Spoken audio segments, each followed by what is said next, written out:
President Trump putting a bipartisan housing bill on hold, while also urging Republicans to back a voting bill that would require proof of citizenship. This comes as he prepares for events celebrating America's 250th birthday, including a rally at the Great American State Fair.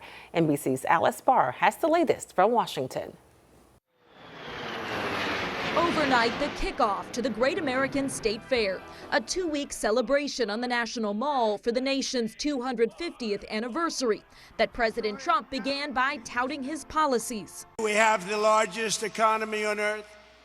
We have the strongest military on earth. A military band performed after several musicians canceled over concerns the event would be politicized. That followed a Capitol Hill clash when President Trump abruptly canceled signing a bipartisan bill to make housing more affordable by restricting big investors and loosening building regulations.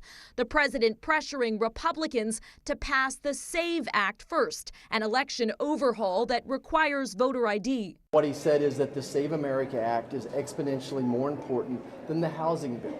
Republicans balking at blowing up the filibuster to pass it, as Democrats argue the bill puts too many restrictions on voting. Republicans would rather make it harder to vote than easier to live in an affordable way. President Trump made the case for his priorities in a private meeting with Senate Republicans, where Louisiana Republican Bill Cassidy, who just lost his primary to a Trump-backed challenger, acknowledged a confrontation with the president over the Iran war. I'm not going to be bullied when I'm trying to get answers for the American people.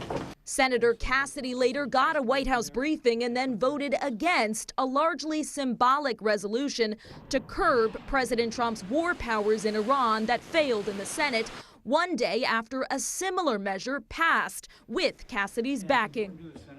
House Speaker Mike Johnson said he would speak to President Trump about signing the housing bill that Republicans want to run on in the midterms, while he stressed the importance of the SAVE Act that also requires proof of citizenship and puts new limits on mail-in ballots, one of Democrats' key objections. In Washington, Alice Barr, NBC News.